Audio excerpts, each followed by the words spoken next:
Bonjour, bienvenue pour cette séance de conseil municipal. On va reprendre le conseil interrompu lundi soir. Nous sommes le 4 novembre, il est 9h30. Il est à nouveau diffusé en direct sur Internet. Donc pour le public, normalement, vous n'êtes pas filmé. Je vais commencer par faire l'appel. Je suis là, Desmond-Laurent. Madame Charlet a donné pouvoir à Madame Frasca. Monsieur Moreau, présent. Présent. Madame Frasca. Présent. Monsieur Dogimon. Présent. Madame Margonelli a donné pouvoir à Madame Caron. Monsieur Ferenz. Présent. Madame Caron. Présent. Monsieur Himmer a donné pouvoir à Monsieur Moreau. Madame Dehan. Présent. Monsieur Gambier. Madame Tabé a donné pouvoir à Monsieur Ferenz. Madame Urbagnac. Monsieur Di Sassini. Monsieur Kaaleras. Monsieur Idlage a donné pouvoir à Monsieur Zahir. Monsieur Zahir. Monsieur Bachiri.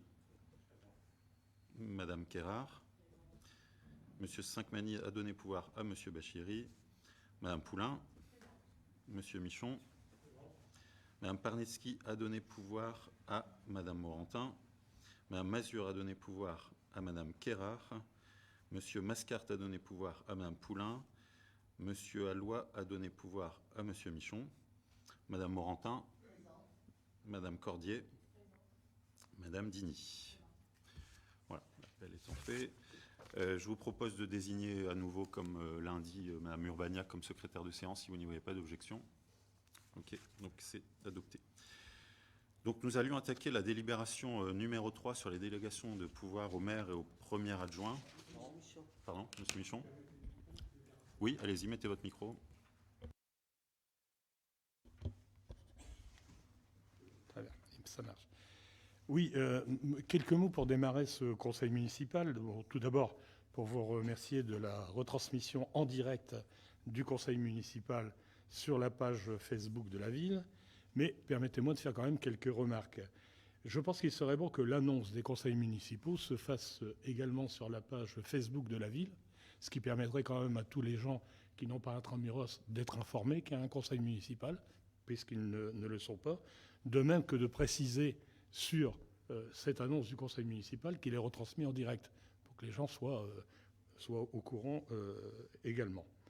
Alors, je vous remercie pour cette retransmission, parce qu'elle m'a permis de voir que vous aviez demandé à M. Kaaleras, durant la suspension de séance, de venir vraisemblablement fermer mon micro à ma place. Voilà. Donc j'étais un peu étonné parce que j'avais à une ou deux reprises, vous aviez réussi à arrêter les micros sans qu'il y ait personne qui vienne me les arrêter, mais de votre place. Donc ça m'a un peu étonné de le voir, mais quelle que soit la raison, je n'apprécie pas beaucoup, quand mon ordinateur est ouvert et mon dossier ouvert sur ma table, que quelqu'un de votre liste vienne à ma place. Parce que, évidemment, en regardant la retransmission, on s'aperçoit qu'il s'écoule quand même beaucoup de temps entre le moment où j'ai terminé de parler dans le micro et le moment où vous apercevez que mon micro est ouvert. Il s'écoule à peu près 3 minutes à 4 minutes. Alors qu'au moment où on vient fermer mon micro, il reste à peine 30 secondes avant qu'on reprenne la séance. Donc c'était vraiment indispensable de venir fermer le micro. J'ajoute quand même que, bien évidemment, comme vous l'avez annoncé en conseil municipal, que vous n'aviez absolument pas confiance en moi, je tiens à vous dire que je n'ai pas confiance du tout à vous-même et aux membres de votre groupe. C'est un bon retour. Par contre, quand c'est comme ça, je vous autorise à faire venir à ma place un technicien de la ville, parce qu'au personnel communal, j'ai confiance en eux. Donc je tenais à faire cette mise au point. La deuxième chose, avant qu'on commence, c'est que bien évidemment, on voit aujourd'hui, vous êtes 11 présents, donc bien sûr, il ne faut pas le quorum aujourd'hui, donc c'est simple, mais vous avez beaucoup de mal à chaque réunion à avoir le quorum à vous tout seul et vous devez compter sur nous. Et en plus, vous convoquez des conseils municipaux à des moments où vous êtes sûr qu'il y aura des absents. Donc, de votre côté, déjà, quand il n'y a pas de période de vacances, vous n'arrivez pas à être au complet pour pouvoir tenir la réunion, mais en période de vacances, c'est encore pire. Donc, vous prenez des risques, vous vous amusez. Alors, vous pouvez continuer à vous amuser. Aujourd'hui, vous convoquez un conseil municipal un samedi matin en pleine période de vacances, alors que vous voyez, autour de la table, on a tous des absents pour cause de vacances. Je tiens à vous dire que je considère que c'est une véritable provocation de faire ça. Je vous rappelle également, et je tiens à votre disposition le PV du conseil municipal de l'époque, où vous m'aviez fait toute une cérémonie parce qu'il y avait une erreur technique des services avec un côté qui n'avait pas été imprimé pour un débat budgétaire. Et je n'ai donc pas pris le risque que vous me mettiez au tribunal administratif. Et j'ai reporté cette réunion du conseil municipal pendant les vacances. Et vous m'avez dit, personne d'entre nous ne viendra à cette réunion parce qu'à part moi, personne n'est capable de tenir cette réunion du budget. Vous vous souvenez de ça? Vous en souvenez? Là, vous pouvez me répondre. Vous vous en souvenez de ça, cette réunion? Je vous répondrai globalement après, allez-y. D'accord. Et donc, je suis étonné parce que, à peine un an plus tard, vous nommez première adjointe responsable des finances, Madame Charlet, qui, au demeurant, a toutes les compétences.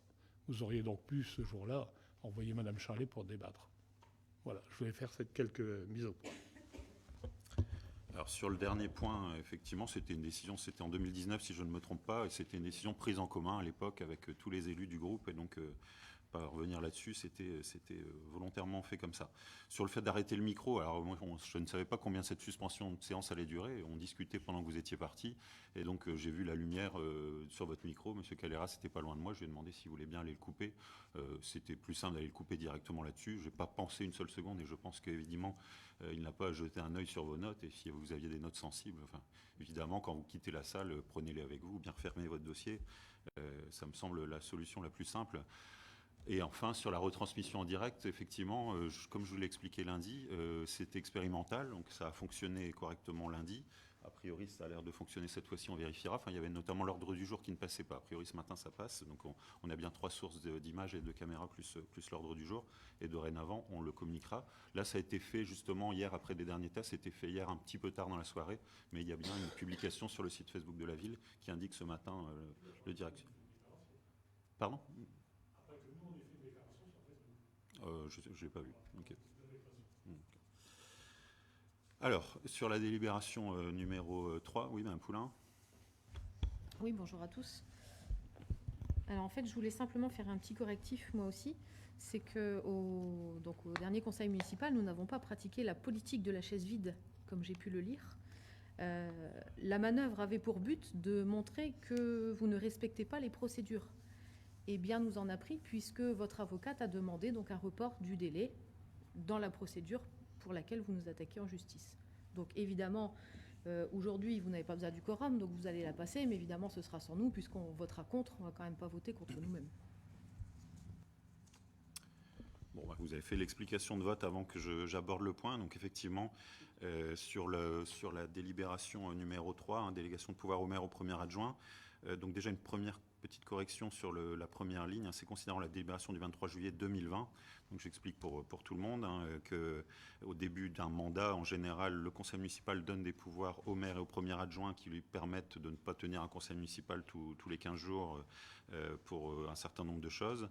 Donc dans cette liste de délégations, il y en avait la numéro 16, on permettait au maire et au premier adjoint de pouvoir ester en justice pour défendre la commune dans des actions pour la protéger, mais il y a une petite ambiguïté sur dans quel cas. Donc effectivement, là, on complète un petit peu pour que ça puisse intégrer le fait de protéger la propriété intellectuelle, et en l'occurrence le logo de la commune, et faire cesser les agissements contraires à l'intégrité des droits d'auteur.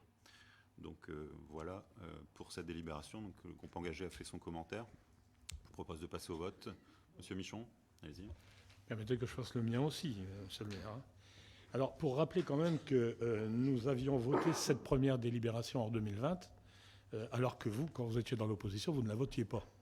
Mais j'ai toujours considéré qu'effectivement, un exécutif doit avoir le pouvoir de régler un certain nombre de questions sans convoquer à chaque fois le conseil municipal, mais ceci dans un certain cadre. Alors aujourd'hui, on ne va pas la voter, cette délibération, parce qu'elle vous sert uniquement pour régler des comptes. Alors comme je suis contre, moi, qu'on règle des comptes avec des détours en passant par la loi, nous n'allons pas la voter, puisque quand même, avouez qu'il y a des choses un peu plus importantes à régler que votre, je dirais, entre guillemets, amour-propre sur le logo de la ville. Parce qu'effectivement, Oisier, la ville au grand cœur, j'atteste, moi, oui, c'est une ville au grand cœur qui est brisée dans un certain nombre de domaines actuellement. Et je n'ai pas peur de le dire et de le déclarer. Peut-être allez-vous me mettre aussi au tribunal administratif. Voilà. Donc on va voter contre. Je ne ferai pas de commentaires en plus parce qu'effectivement, ça se passe au niveau judiciaire maintenant. Donc, alors qui est contre Monsieur Bachiri? Après, on passe au vote. Oui, donc bonjour à toutes et à tous. En fait, juste un petit commentaire. C'est que vous prenez les deniers publics pour attaquer des gens qui essayent de finalement protéger un ADN de la ville. Nous espérons simplement que si demain la décision vous est défavorable et que vous êtes vous-même condamné, c'est bien votre argent personnel qui remboursera la facture. Je n'ai pas de commentaires à faire là-dessus. Non, ce n'est pas un commentaire, c'est une action que j'aurais d'autre part. Alors, donc, qui est contre? Donc, j'imagine avec les pouvoirs, parce que là, il y a eu des pouvoirs donnés entre les deux groupes, ça doit faire 12 contre. Qui s'abstient? Donc, 2 abstentions. Qui est pour? Donc, 15, c'est adopté à la majorité. Pour le point suivant, je vais laisser la parole à M. Dogimon, à Margonelli, n'étant pas disponible ce matin. Merci, Monsieur le maire. Donc, c'est concernant l'avenant à la convention du dispositif petit déjeuner. Donc, considérant que la promotion à la santé à l'école s'appuie sur une démarche globale et positive permettant de favoriser le bien-être des élèves et que l'alimentation des élèves a une importance capitale pour leur développement et leur capacité d'apprentissage, il importe de renforcer l'éducation à l'alimentation dans le cadre d'un environnement instaurant un climat de confiance et de réussite pour tous les élèves et pour certains de répondre à des difficultés liées à des inégalités sociales. Donc, le dispositif petit déjeuner est reconduit pour l'année scolaire 2023-2024. Il est demandé donc à l'Assemblée délibérante d'autoriser Monsieur le maire à signer l'avenant de la convention du dispositif petit déjeuner conclu pour l'année scolaire 2023-2024. Mme Morantin. Oui, bien sûr, j'ai lu avec attention et j'ai quelques remarques à faire, mais comme quelqu'un va pouvoir me répondre, c'est parfait. Alors, si vous regardez l'avenant, il y a d'abord l'article 2.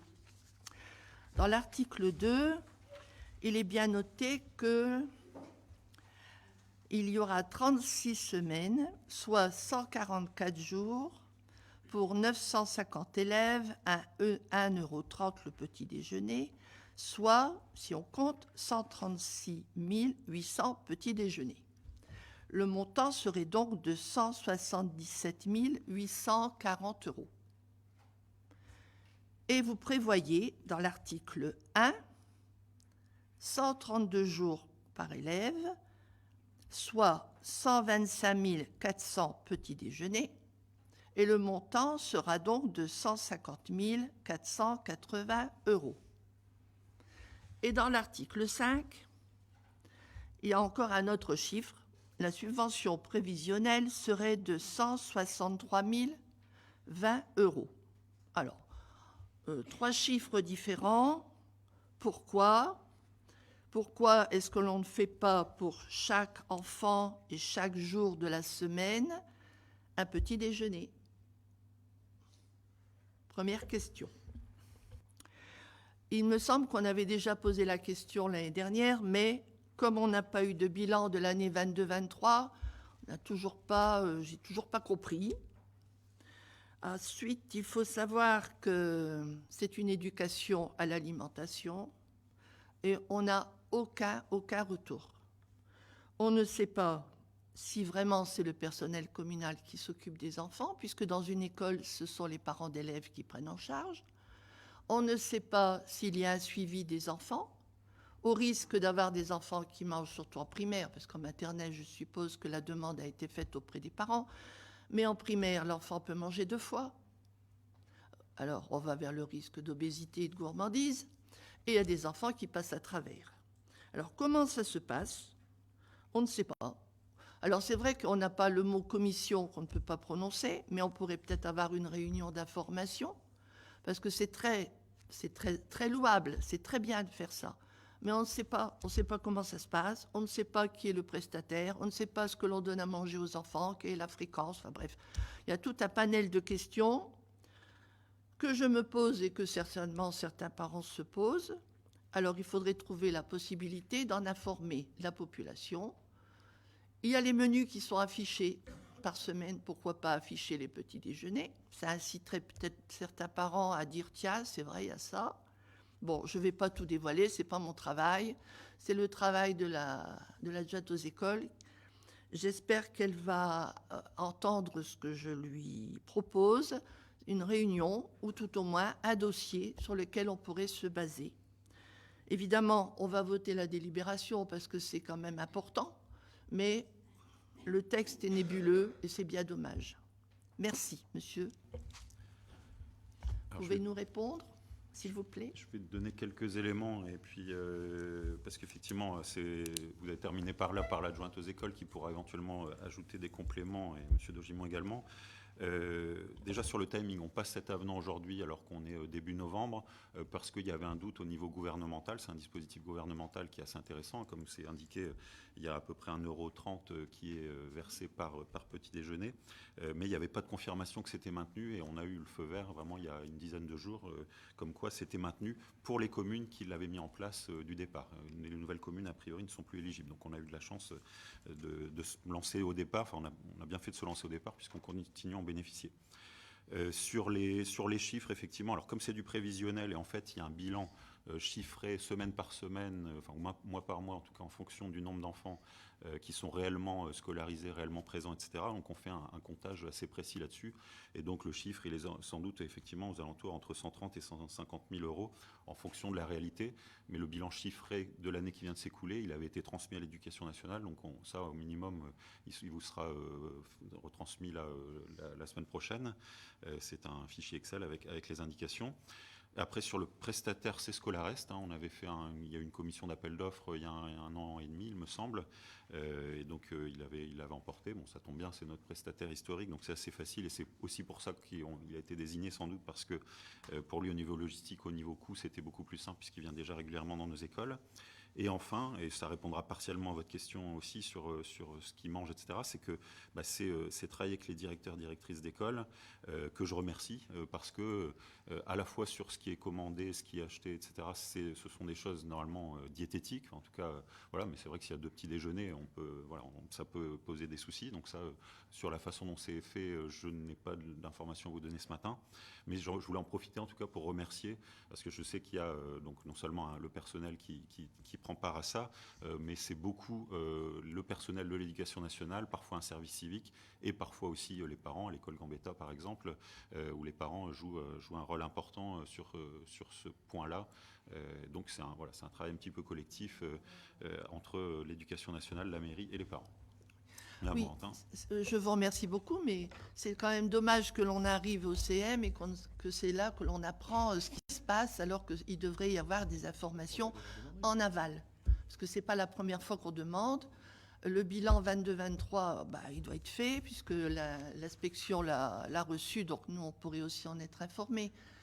Je trouve ça dommage, c'est qu'il y ait ce manque d'informations sur beaucoup de points. Bon, vous allez me dire, celui-là, oui, évidemment, j'y tiens parce que c'est quelque chose que je connais et qui m'est important, aussi certainement pour la population. Après, ce qu'il faut voir, c'est que à force toujours de passer son temps comme ça, à toujours réclamer, on n'a pas la réponse, puisque tout n'a pas été consigné. Madame Margonelli, elle fait ce qu'elle peut, mais franchement, moi, s'il y avait des petites réunions d'information, même pendant les temps scolaires, comme on faisait avec les parents d'élèves et tout ça, ce serait certainement plus bénéfique qu'à chaque fois reposer des questions, pardon. La fois dernière, j'avais aussi posé une série de questions. Évidemment, il n'y a pas de retour, on ne sait rien, on n'en a pas plus que ce que j'avais demandé lors de l'avant-dernier conseil municipal. Voilà, c'est tout. Je trouve que c'est dommage. Voilà, c'est tout. Vous lui transmettrez. Oui, je voulais juste compléter, si vous me permettez une réponse. Par rapport au fait des parents qui ne sont pas informés, comme ça se passe dans l'école, je pense qu'il serait important que les parents se renseignent directement au directeur de l'école. Voilà, vu que les dispositifs peuvent différencier entre certaines écoles au niveau de la façon de procéder, tout simplement, si les parents se posent des questions sur comment ça se passe avec leur enfant, ils posent directement la question au directeur pour savoir qui leur donne le déjeuner et le contenu du petit déjeuner, pour être certain. Et éventuellement ici compléter en disant « Mon fils a déjà déjeuné, je ne souhaite pas à ce qu'il prenne un petit déjeuner. » Donc après, vous pouvez me parler de la gourmandise, etc. J'entends bien. Mais On sait que le système ne sera jamais parfait et que là, c'est fait pour compléter. Les parents savent qu'il y a un petit déjeuner aussi qui est proposé donc à l'école. Ils souhaitent compléter pour différentes raisons, pour un régime de l'enfant, etc. Et ce qu'ils prennent le déjeuner à la maison, je l'entends. Et puis, c'est au directeur à renseigner directement et pas à moi, l'élu, ou à Mme Margonelli de renseigner les parents. C'est plutôt au directeur que ça se passe dans l'école. Il y a Mme Kerrar qui voulait intervenir, ou Monsieur Zahir. Enfin, moi, je veux juste répondre à M. de Gimont, quand même. Proximité. La proximité, c'était dans votre programme. Et là, derrière, du coup, les gens, ils doivent aller voir les directeurs d'école. C'est tout, alors. Madame Si Kerrar, j'allais répondre parce que je t'ai interpellé. Ouais, bah, Julien, si vous me après, permettez. merci. Ah non, mais Il a allumé le truc ou pas? Sinon, j'en ai pas besoin, moi. Moi, je voulais juste... vous avez remercié les parents de l'école Gambetta, et c'est très bien. Mais on peut pas ne pas remercier les parents de l'école Guironnet, qui, depuis le début, et pas que pour cette action-là, sont présents, parce que pour la plupart, enfin, ce sont des mamans. Et je vais rebondir, du coup, sur ce que M. Dogimon disait. Les parents doivent aller voir le directeur. Parce que oui, à 8h20 jusqu'à 8h30, le directeur d'école n'a que ça à faire. Il s'ennuie à la grille. Donc il va prendre un calepin, puis il va dire, alors l'élève là, il peut manger la banane, mais pas l'orange. L'élève là, il faut surtout pas qu'il prenne... Non, mais enfin, à un moment donné, directeur d'école, il n'a pas que ça à faire. Je pense que la mairie, elle a aussi son rôle à jouer. Outre le fait de ramener le mardi matin les goûters pour les élèves, elle a aussi son rôle à jouer dans la distribution. Parce que non, les directeurs d'école, le matin, ils n'ont pas que ça à faire. Crois-moi, ils ont d'autres choses. D'autres chats à fouetter, d'autres problèmes de maladie, d'absentéisme. Non, les petits-déj, je crois que... Je ne vais pas parler pour eux, pour lui en l'occurrence, mais je pense qu'il a autre chose à faire. Et merci aux mamans de l'école Guironnet, je répète. Alors oui, je vais répondre aussi. Oui, merci aux mamans de Guironnet et sans doute aussi d'autres écoles pour ce qu'ils font, et puis les associations de parents d'élèves, bien entendu. Par contre, au niveau de la proximité, je pense que je suis très accessible. Je pense qu'on peut, les parents qui viennent me voir, ils peuvent parfaitement parler avec moi. J'ai aucun problème là-dessus. Et je pense que quand les parents vont à l'école, il n'y a pas que le directeur, il y a aussi les professeurs qui sont aussi sur place, les ATSEM, ça. Donc, Non, plan Vigipirate, les élèves sont accueillis dans leur classe dès 8h30. S'ils souhaitent rencontrer quelqu'un, je pense qu'ils peuvent demander et puis ensuite pouvoir disponibilité. Enfin, voilà, vous voulez quoi? Vous voulez qu'il y ait un élu à chaque entrée d'école tous les matins? Allez, Madame Poulain, je ferai un dernier commentaire. Oui, juste pour rappeler quand même que l'accessibilité et l'information, c'est pas à la tête du client. C'est pas la première fois que vous faites la remarque en disant je suis disponible, il faut venir m'interpeller. Arrêtons le clientélisme. L'information, elle doit être la même et égale pour tous. Donc en fait, vous devez développer le dispositif qui doit permettre à chaque parent de récupérer l'information sans avoir à chercher.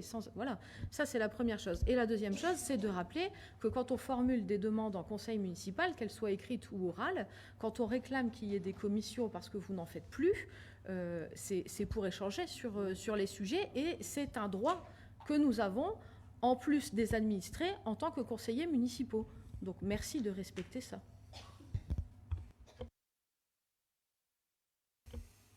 Oui, c'est la remarque que j'allais vous faire. Moi, je suis un petit peu excédé de ce type de remarque. Quand on pose une question, hop, on dégage. Vous n'avez rien à savoir, vous n'avez rien à dire, ça ne vous regarde pas. Non, la loi est très claire. Elle vous oblige à nous donner les informations qu'on vous demande. Or, on ne les a pas.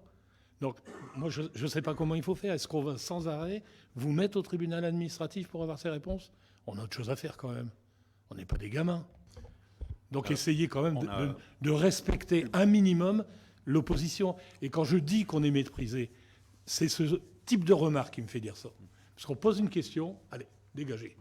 Ça ne vous regarde pas. Vous avez beaucoup d'éléments de réponse, Monsieur Michon, sur beaucoup de sujets. Et il y a beaucoup de réunions de commission qui se tiennent malgré tout. C'est ce qu'il vient d'être dit. Et moi, je voudrais effectivement remercier à nouveau les parents, les mamans et les papas des différentes écoles. Et encore une fois, l'Éducation nationale. En haut de cet avenant, c'est le logo du ministère de l'Éducation nationale. Donc c'est quand même un dispositif Éducation nationale qui a besoin du soutien de la mairie pour passer les commandes et puis mettre en place le dispositif en accompagnement. Mais on est bien sur un dispositif Éducation nationale. Et je terminerai là-dessus aussi en disant que je participe personnellement, on se relaie dans l'équipe, mais souvent au conseil d'école, et c'est un sujet qui est parfois évoqué sur le fonctionnement, et ça marche bien. Globalement, tout le monde est satisfait. C'est dommage, un samedi matin comme ça, aujourd'hui, de polémiquer sur le fait que oui, j'ai pas eu tel bilan, etc., alors que c'est un dispositif qu'on a la chance d'avoir à Oisier, qui permet à tous les enfants de toutes les écoles élémentaires et primaires de Oisier de bénéficier d'un petit déjeuner, en plus du repas à 1 € le midi, d'avoir un petit déjeuner offert par l'État. Voilà. On va passer au vote. On a déjà eu beaucoup d'interventions. Non, il y a déjà eu beaucoup d'interventions. Non, il y a eu beaucoup d'interventions. On va passer au vote. Ah non, votre micro n'est pas ouvert et de toute façon, on va passer au vote. Mon micro est ouvert. Mais vous ferez vos remarques par Internet, Monsieur Michon. Vous avez déjà pu beaucoup Non, parler. mais Donc, vous qui pouvez est pas. contre cet avenant Votre. Qui est contre cet avenant?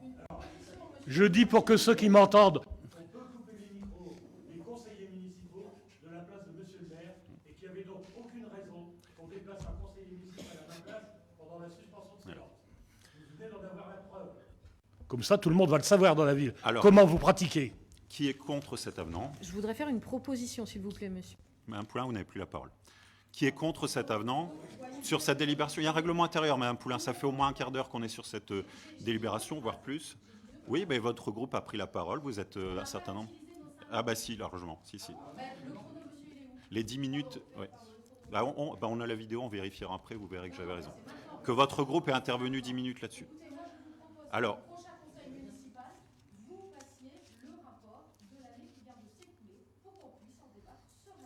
De toute façon, vous aurez le document. Voilà ce que j'ai indiqué tout à l'heure. Alors, qui est contre cet avenant?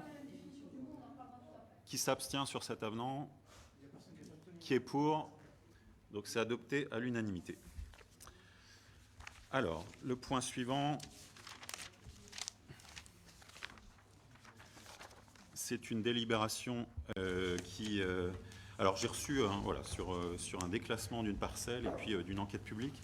Donc j'ai reçu, tout le conseil municipal a reçu un email hier de Madame Poulain sur ce point-là.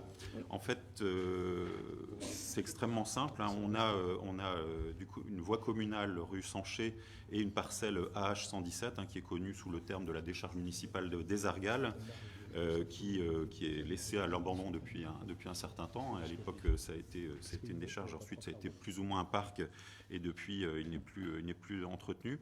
On a des acquéreurs potentiels, en tout cas au moins un qui est identifié. Et donc, dans cette délibération aujourd'hui, ça permet de répondre à la question de Mme Poulain, parce que on a regardé, on avait bien travaillé les choses en amont. Je pense que c'est simplement une explication complémentaire qu'il faut que je vous donne, c'est qu'on est bien sur une première étape du projet de déclassement. Dans toute la délibération, c'est écrit « vu le projet de déclassement », etc. Et donc, il faut une enquête publique parce qu'il y a une voie publique pour passer du domaine public au domaine privé de la commune, cette parcelle-là, pour qu'elle puisse être éventuellement vendue à l'issue. Mais à ce moment-là, on redélibérera si on la déclasse bien. Là, la délibération, vous pouvez hocher de la tête, j'en suis certain. La délibération, c'est de pouvoir, du coup, lancer l'enquête publique et de lancer globalement l'idée d'un projet de déclassement. Mais on se réunira de nouveau, il y aura de nouveau une délibération à l'issue de l'enquête publique et on pourra à ce moment-là dire on donne suite ou on donne pas suite. Donc, simplement pour répondre aux interrogations écrites qui avaient été faites hier, je vous propose que le titre de la délibération qu'on a à l'écran soit changé en projet de déclassement. Et ensuite, ça reste pareil, on rajoute projet 2 devant. Et puis, on rajoute à la fin un point ou un trait d'union, enquête publique. Donc, le titre devient projet de déclassement de la parcelle AH117 et de la voie communale avec un E rue Michel Sanché menant à cette parcelle, enquête publique. Tout le reste de la délibération, vu le projet de déclassement, je viens de vous l'expliquer, donc je ne le refais pas. Et ensuite, en bas, sur l'objet de la délibération, il vise à lancer le projet, c'est bien écrit le mot projet de déclassement, et de décider le lancement d'une enquête publique. Voilà, comme ça, c'est la première étape. On fera l'enquête publique dans les semaines qui viennent, et en fonction de ça, peut-être l'enquête publique va montrer que c'est intéressant, pas intéressant, enfin, on aura des remarques, et on se réunira et on verra une nouvelle délibération pour acter ou pas le déclassement. Voilà les explications là-dessus. Et je précise aussi que du coup, il n'y avait pas de documents supplémentaires à vous fournir parce que sur la page d'après, on a le plan avec la parcelle, ce qui est en général indiqué sur ce genre de choses. Et on a un courrier d'un éventuel acquéreur, mais pour l'instant, il est bien prématuré de le fournir puisque c'est au final, quand on passera la délibération, si on déclasse, si on vend, que cette pièce deviendra une pièce logiquement communicable. Voilà. Et en plus, j'avais reçu des courriers, je précise pour les gens qui ne le sauraient pas, de chaque groupe d'opposition au mois d'avril, en disant qu'ils avaient pu échanger avec cet acquéreur et que globalement, alors une vente ou un bail amphithéotique, ils étaient plutôt partants pour faire cette opération. Madame Poulain. Oui, alors vous répondez partiellement à la première problématique juridique que je vous ai indiquée, par contre pas à la deuxième, puisque vous indiquez que vous avez reçu des courriers effectivement de part et d'autre, vous les avez centralisés, vous n'avez pas transmis l'ensemble au conseil municipal. Est-ce que vous en avez eu connaissance, mesdames? Non. Donc déjà, il y a un défaut d'information. Ensuite, vous nous dites que le projet est prêt à être soumis à une enquête publique. Pourquoi n'avons-nous pas ce projet pour pouvoir nous décider? Deuxième point. Troisième point, on avait effectivement, nous, mis en avant qu'on préférait la solution d'un bail amphithéotique à une aliénation du terrain. Vous avez tranché, bon, bah, c'est votre position, apparemment c'est celle-ci. Pourquoi ne peut-on pas débattre des deux?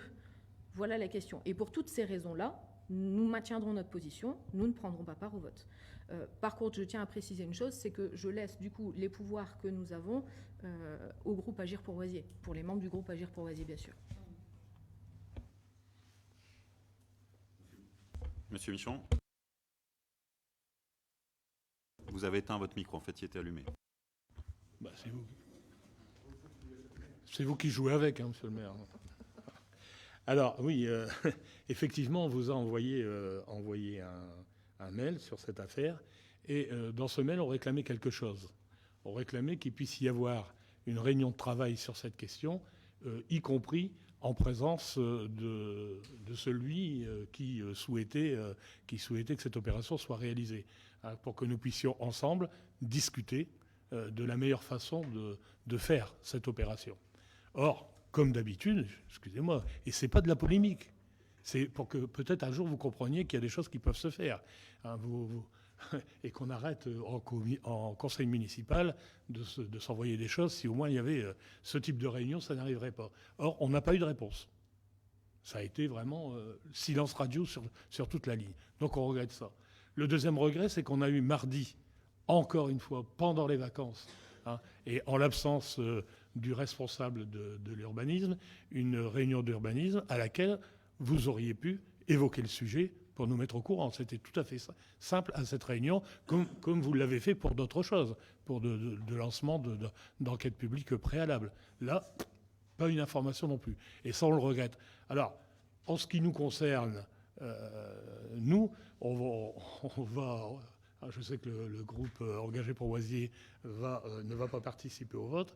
En ce qui nous concerne, et en attendant que les choses s'éclaircissent sur ce domaine, on va simplement s'abstenir. Et je vous fais remarquer que ne pas prendre part au vote et s'abstenir, ce n'est pas la même décision.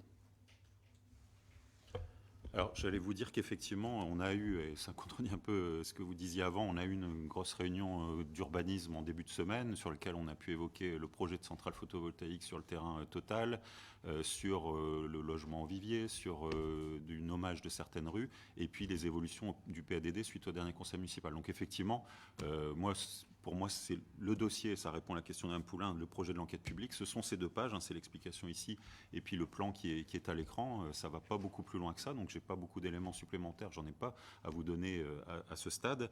Et effectivement, s'il y avait des choses qui vous interpellaient là-dessus, vous auriez pu profiter, on a fini la réunion, ça durait de 10h à 11h30, on aurait pu prendre 10 minutes à la fin pour en parler. Moi, je n'ai pas pensé qu'il y avait un sujet là-dessus, et donc je l'ai pas remis. Moi, c'est vraiment un point qui n'est pas stratégique pour la commune de Oisier, comme peut l'être la centrale photovoltaïque ou bien la restructuration d'un quartier comme le Vivier. Voilà, donc ceci étant dit, alors maintenant il va falloir m'expliquer avec vos votes croisés comment on va faire, parce que vous avez quand même des pouvoirs, donc on va les faire sans les pouvoirs du tout, j'ai l'impression.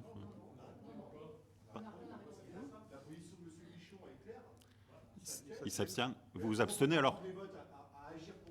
Votre micro. En fait, dans l'explication des votes, Agir pour Oisier nous donne en fait deux votes, mais la position, on va la respecter. Donc on va respecter la position du groupe. Et la confiance qu'il nous faut en nous donnant ces 2 pouvoirs, on va respecter ni plus ni moins la position du groupe. Monsieur Michaud vient de dire qu'ils allaient, eux, s'abstenir. Donc ça veut dire que les 2 pouvoirs que l'on a vont revenir au groupe à l'abstention, c'est tout. Il n'y a pas de... Il ne faut pas se torturer l'esprit, en fait. Hein. C'est ça. Allez, on fait comme ça. Oui, mais est-ce qu'on peut avoir un vote dissocié entre celui qui tient le En pouvoir fait, le corps humain est fait de deux mains, Oui. gauche et droite. Bon, voilà. Allez-y. Permettez-moi seulement une explication. Voilà, quand il y a des élections, il m'est arrivé que des Oisérois qui partaient en vacances ou qui avaient une autre obligation viennent me voir en disant « je veux voter ». Je leur demande, ils veulent voter quoi? Il m'est arrivé une fois où ils m'ont demandé de voter pour quelqu'un qui n'était pas mon vote à moi. Et j'ai respecté leur vote. C'est une question de confiance. Et ici, c'est exactement pareil. Très C'est bien. exactement Alors allons-y pareil. comme ça. Donc qui est contre personne, qui ne prend pas part au vote, donc le groupe engagé pour Oisier, 6 personnes avec les pouvoirs, qui s'abstient, donc et 2 élus indépendants. Oui, c'est ça. Et plus le groupe Agir pour Oisier, voilà. Oui, c'est bon. Donc ça fera 8 qui s'abstiennent, et puis donc qui est pour, donc quelqu'un s'est adopté à la majorité. Ok. Madame Poulain. Oui, une dernière remarque. En fait, vous nous imposez l'aliénation du terrain quand on vous a demandé un bail amphithéotique. Il n'y a pas de sujet à discussion là-dessus. Donc, Non, ce que je vous ai dit, c'est parce que l'enquête publique va peut-être faire se rendre compte que si finalement le bail amphithéotique est une option à regarder. Donc la décision n'est pas prise aujourd'hui. Quand on délibérera sur le déclassement proprement dit, ce qui n'est pas ce qu'on fait ce matin, là on pourra acter. Effectivement, on part plutôt là-dessus. C'était la volonté de l'acquéreur. Il nous a fait un courrier en disant qu'il voudrait l'acheter. Donc voilà, si on peut le faire comme ça, Alors, ça semble avoir un certain nombre d'intérêts. je pense qu'on peut effectivement discuter de ce point-là déjà particulièrement, mais deuxièmement, vous n'avez pas parlé on parle là, vous allez lancer une enquête publique, très bien. Pour les gens qui nous regardent ou qui nous écoutent, comment ça va se passer? Qui aura son mot à dire? Quel est le calendrier? Ouais. Alors ça sera pris par arrêté, ça sera affiché sur le panneau d'affichage de la ville à l'entrée, hein, ici, pas le digital, mais sur le Facebook de la ville également. Enfin, ça sera indiqué. Et je pense qu'il y aura un cahier en mairie qui sera consultable et où les gens pourront faire leurs remarques. Voilà. Vous n'avez pas à mettre le dossier à disposition en ligne? Peut-être en ligne, ça je ne connais pas les détails. Si, bon, ça sera en ligne. Voilà. Transparence quand tu nous tiens. Merci. PP, bon, attendez, la transparence. Alors, la délibération suivante, je vais laisser la parole à Monsieur Dogimon, tout comme la suivante d'ailleurs. Merci, monsieur le maire. Donc, cette délibération concerne les remboursements pour les frais du bal swing. Donc, le 7 octobre a eu lieu donc, un bal swing dans notre hôtel de ville, dans la salle des fêtes. Donc, c'était animé par Doué pour le swing, pardon. Je remercie d'ailleurs l'association. Les associations qui auraient assuré la restauration, Cœur en Or pour les boissons, les foulées de pavés pour le salé et les géants de Oisier pour le sucré. Donc, il est demandé de rembourser à chaque association 166 €, 174,50 € et 51 €. Ceci étant les tickets qui sont donnés aux danseurs et aux musiciens pour pouvoir se restaurer durant la manifestation, voilà, qui est offert par la municipalité pour qu'ils puissent assurer convenablement cette manifestation. Pas de remarques, on passe au vote. Qui est contre? Qui s'abstient? Qui est pour? Donc adopté à l'unanimité. La suivante. Eh bien, c'est concernant les subventions du 13 juillet, hein, donc pour le feu d'artifice et les festivités du 13 juillet. Donc la recette s'étant élevée à 2 378 €. On répartit comme les années précédentes. 50% de la somme est répartie entre les différentes associations participantes et 50% de la somme est répartie en fonction du nombre de participants avec une limite de 5 participants par chaque association. Ce qui fait 551 € pour les 5 participants de Cœur en Or, 364 € pour l'amicale des donneurs de sang, 489 € pour la natation adulte, 551 € pour les géants d'Oisier, 426 € pour l'association de tennis, ce qui fait un total avec les arrondis de 2 381 €. Monsieur Michon. Oui, cette délibération, encore une fois, on va répéter un petit peu les mêmes choses, mais elle démontre effectivement que vous fonctionnez au clientélisme. Alors, je vais m'expliquer parce qu'effectivement, vous ne convoquez pas toutes les associations de la ville pour préparer chaque événement et pour voir qui serait d'accord pour aider, et donc pour toucher quand même des sommes qui ne sont pas négligeables quand tout au long de l'année on les additionne. On fera le point d'ailleurs en fin d'année là-dessus. Donc ça, c'est notre première remarque. La seconde, nous aimerions également avoir, ça me semble pas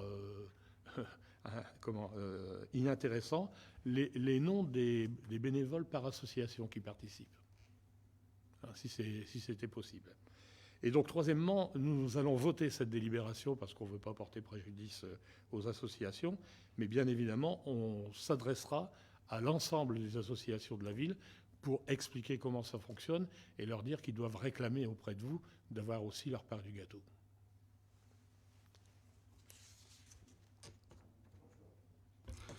Oui, je vais répondre. Voilà, j'ai déjà expliqué lors de différents conseils municipaux que lorsque je fais un nouvel événement, je propose à toutes les associations de se présenter. Ce qui s'est passé d'ailleurs sur la première fois, et les associations sont présentées, par exemple pour le 13 juillet, la Gaillette. Là, par exemple, il y a une association pour le bal swing qui s'est désengagée, qui ne souhaitait pas se représenter pour différentes raisons.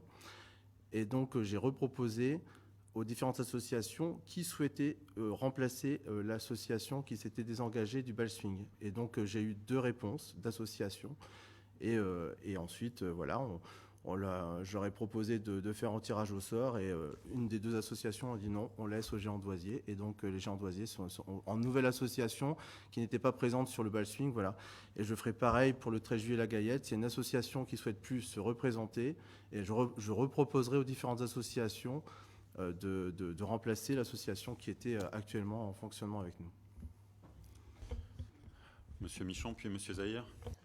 Oui, donc ça veut donc dire, et c'est bien ce que je vous reproche, qu'à partir du moment où à la première manifestation d'une mandature, quelqu'un a cette position pour aider et toucher une subvention complémentaire, il l'a pendant toute la durée du mandat, sauf désistement. C'est ce système-là que je condamne. Parce qu'une association peut très bien ne pas pouvoir le faire une année et pouvoir le faire une autre année. Et ce qui permettrait d'avoir un turnover des associations en fonction de chaque manifestation. C'est ça que je vous reproche. Et vous me répliquez que oui, c'est bien ça que vous faites.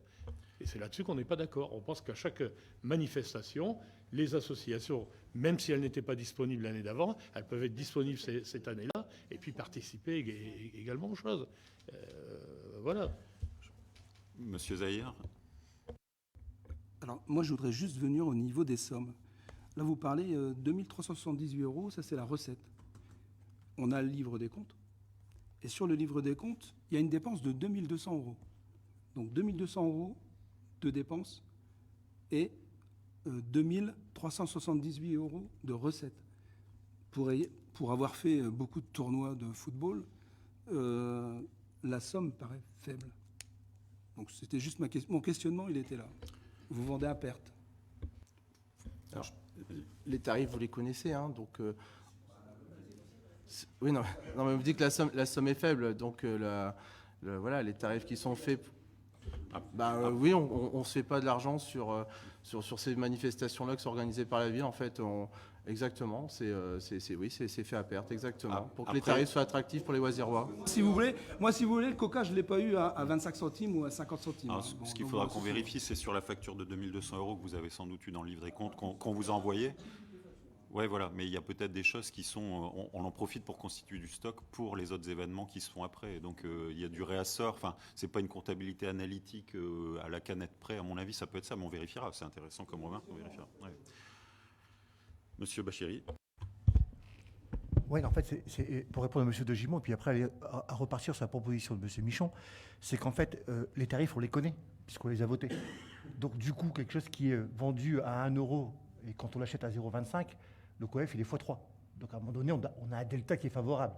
On ne devrait pas être sur cette ligne-là en perte. En revanche, l'explication qui est donnée par M. Desmond, c'est ça qu'il faut regarder. C'est dans la globalité. Maintenant, si vous nous dites qu'il y a des choses qui sont achetées pour cet événement-là qui servent à d'autres choses, l'explication, on peut la comprendre. Du coup, on a une partie d'explication. La vôtre, elle n'est pas bonne explication. En revanche, pour revenir à ce que monsieur Michon a dit, pardon, oui, le turnover a du sens parce que vous comprenez bien que si la fête de la Gaillette ou le feu d'artifice, c'est des endroits un peu plus populaires, là où ça a même plus de monde, bah, peut-être que ça va attirer des gens qui risquent de venir intéressés parce que ce soir-là, il y a une rentrée possible et importante pour l'association. Ça veut dire qu'en mobilisant du monde sur une soirée, c'est peut-être ça qu'il faudrait regarder, à se dire que ce n'est pas toujours les mêmes qui aient ces stands-là et de les faire tourner de façon à ce que le partage soit juste. C'est juste ça, en fait. Si j'ai bien compris la demande de Agir pour Oisier, mais on devrait tous se retrouver sur l'idée même qu'on devrait être capable, et d'ailleurs, c'était la réunion qu'on avait faite, la première réunion avec l'association, où on avait dit aux gens, et c'était ici, prenez part à ces manifestations, parce que c'est la façon que vous aurez pour faire une rentrée d'argent supplémentaire au-delà des subventions qui vous seront allouées. Donc c'était dans le participatif gagnant-gagnant. C'est comme ça qu'on l'avait créé au départ. Donc si par contre, à l'inverse, on retourne la situation en disant que j'ai rien contre le tennis, mais ouais, 3 personnes pour le tennis, ça ramène 426 €. Vous imaginez que si l'US Mineur vous envoie 10 personnes, non mais je prends le raisonnement. Comment une association comme l'US Mineur, comment une association comme... Il y a d'autres associations qui pourraient prétendre, à mon sens, à venir à ces moments-là pour récupérer un peu d'argent. On voit bien que dans le tableau des subventions qu'on donne à l'année, il y a des associations qui, quelque part, sont très en bas par rapport à d'autres. Ben, peut-être que c'est à eux qu'il faut peut-être poser la question dans l'autre sens. Et là, par contre, vous serez inattaquable. Parce que comme ils n'ont pas de rentrée suffisante à l'année, ben, la mairie vient accompagner. Ça a du sens. Alors je vais juste répondre sur quelque chose que M. Bachiri n'a pas compris, c'est que c'est limité. C'est que les associations, même s'ils sont 10 personnes, parce que Cœur en Or ou les Gens d'Oisier étaient plus nombreux que ce qui est noté sur le tableau, mais on a limité à 5 personnes au maximum pour pouvoir rembourser. Voilà, c'est ce que vous avez dit, 10 personnes pour... C'est sur le fond qu'il faut répondre. Oui, non, mais voilà. Et concernant l'organisation, il est très compliqué de changer à chaque fois d'association, à chaque fois pour chaque événement. Sur des événements-là, le 13 juillet, voici la Gaillette, il faut vraiment être certain que l'association, il faut une expertise là-dessus.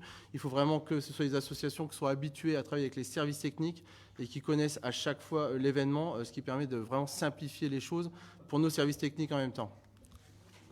Même si vous avez encore des remarques. C'est bon, on a fait le tour de la question. On va passer au vote sur cette deuxième délibération. Non, mais il y a un moment donné, vous ne pouvez pas accompagner les autres petites associations qui voudraient s'intégrer. C'est vraiment compliqué, ça vous demanderait. Vous savez, les petites associations, elles prennent rendez-vous avec M. De Gimont, avec Mme Urbaniak, avec M. Ferenz, et puis elles regardent comment elles peuvent s'intercaler. Clientélisme. Oui. Ah comme ça n'a pas été redit aujourd'hui, je le redis, il y a parfois des associations avec lesquelles ça s'est très mal passé sur un événement, et effectivement, on ne travaille plus avec elles. Elles se reconnaîtront. Et ça, c'est très clair, c'est très assumé. Oui. Enfin, oui. Et après, il y a tellement des fois d'interlocuteurs. Après, les associations, voilà, il y a aussi des tendances au sein d'une association, et tout ne se dit pas forcément, et du coup, c'est aussi pour ça que c'est compliqué dans ces événements-là. Alors, on va passer au vote sur cette subvention, voilà, les 2 300 € qui sont redistribués aux associations partenaires du 13 juillet, qui a été un très bel événement d'ailleurs, et je remercie les élus et puis les services techniques qui ont travaillé là-dessus. Donc, qui est contre? Qui s'abstient? Qui est pour? Donc, c'est adopté à l'unanimité. Alors, délibération suivante, alors Mme Tabet devait faire une petite explication, mais elle était disponible le lundi, mais pas le samedi. Donc, je vous indique simplement que ça a déjà été un petit peu évoqué. C'est la commission communale pour l'accessibilité aux personnes handicapées est composée de conseillers municipaux, en l'occurrence des adjoints élus de la majorité, 2 élus de chaque groupe d'opposition, les directeurs et les directrices des écoles maternelles et élémentaires de la ville, le principal du collège, le proviseur du lycée, des représentants des bailleurs, des représentants d'associations en lien avec le handicap, qu'elles soient sur la commune ou pas, d'un représentant du syndicat des transports et bien sûr en présence d'agents de la ville, du service urbanisme et des services techniques. Donc une réunion s'était tenue le 16 mars 2023. Le support de présentation vous a été remis dans vos dossiers et il avait été envoyé à tous les membres de la commission cet été ainsi que le procès verbal intégral de la réunion. Donc à l'époque, le 16 mars, nous avions installé la commission, fait un rappel réglementaire et dressé un état des lieux de l'état d'accessibilité des bâtiments communaux, des places PMR et aussi des autres espaces publics, voiries, passages piétons, bordures de trottoirs, cheminements qui sont encore à 25% peu ou pas accessibles, et parfois du mobilier de RP privé qui peut gêner. On avait aussi évoqué le sujet du handicap de façon plus large avec des actions de sensibilisation et tâché de l'intégrer au maximum dans les actions municipales. Donc on passe proprement dit ce rapport cette fois-ci, mais je pense qu'on avait déjà pas mal discuté du sujet, notamment le 25 mai, suite à une question notamment de M. Zahir. Monsieur Zahir, allez-y. Du coup, moi je rebondis, parce que Madame Tabet, elle est responsable du handicap sur la ville de Oisier? Non, on l'a proposé comme rapporteur sur ce document, mais c'est moi le président de la commission et je me repose sur les élus. Il y a M. Himmer, M. Non, mais voilà, parce que justement, sur le. Comment je veux dire, son titre, c'est plus adjoint au niveau du commerce. Donc voilà, c'était Ouais. mon questionnement, il était là. Ouais, il était là-dessus. Quand j'allais évoquer les ERP privés, c'est des fois aussi un panneau d'un café qui va gêner, etc. Donc ça fait partie du sujet, mais c'est un sujet, vous le savez bien. Elle n'est pas référente. En gros, elle n'est pas référente parce que là, je vois qu'elle est rapporteure. Non, les rapporteurs de la délibération. Ça aurait été préférable, entre guillemets. Hein, voilà. Et vous avez un adjoint aux travaux et vous avez monsieur Kémissi Himmer, qui est, lui, par contre, qui a bien le titre dans le handicap. Oui. C'était plutôt rapporteur. On peut avoir une différence entre un porte-parole et puis un. Non, c'est pas un porte-parole, c'est un rapporteur. C'est-à-dire que derrière, c'est leur taf. À mon avis, voilà, ils sont plus à même. Je pense que Allez-y, Rémy dites Moreau, les choses clairement, Monsieur Zahir. Je l'ai dit clairement. Voilà, j'ai juste dit, le rapporteur, ça aurait été plus logique de mettre soit l'adjoint aux travaux ou alors, comment s'appelle, Monsieur Himmer, qui lui est. Qui a un titre de délégué donc c'est sur la forme, dans le handicap. Okay. Sinon, à ce moment-là, n'importe qui peut faire le rapporteur. Hein. Voilà. C'est un travail d'équipe, oui. C'est un travail d'équipe, tout à fait. Monsieur Michon, vous voulez intervenir? Non? Oui, allez-y. Voilà. Oui, donc en fait, moi j'ai regardé un peu ce rapport. En fait, c'est un rapport, c'est un point d'étape de la mise en œuvre des décisions qui ont été prises en 2017 et des propositions qui ont été faites en 2017. Alors, celui-ci montre très clairement que jusqu'en 2019 et en partie 2020, le plan d'action a été réalisé, mais que depuis votre arrivée, les investissements sur le handicap sont passés au second plan, voire même inexistants. Lors du passage de la délibération sur le prolongement de délai pour réaliser ces travaux, nous aurions aimé avoir le détail et le coût de ces travaux.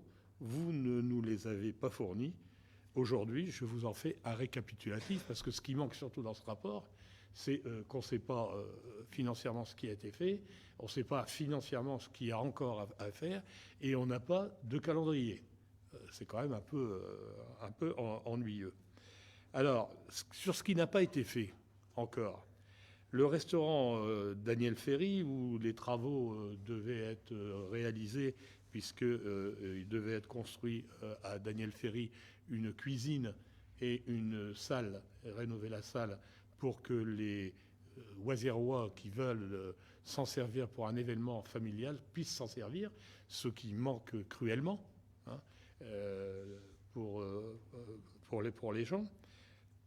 Monsieur Michon, cette construction, ça aurait été en dépit du PPRT. On n'aurait absolument pas pu faire ça. Je ne comprends toujours pas pourquoi vous étiez engagé là-dedans à l'époque. Mais bon. Arrêtez. Voilà. Mais non, mais je vous le dis parce vous que me donnerez la preuve que c'était pas possible. Oui. Vous me la donnerez. Bien sûr. D'accord. Ok.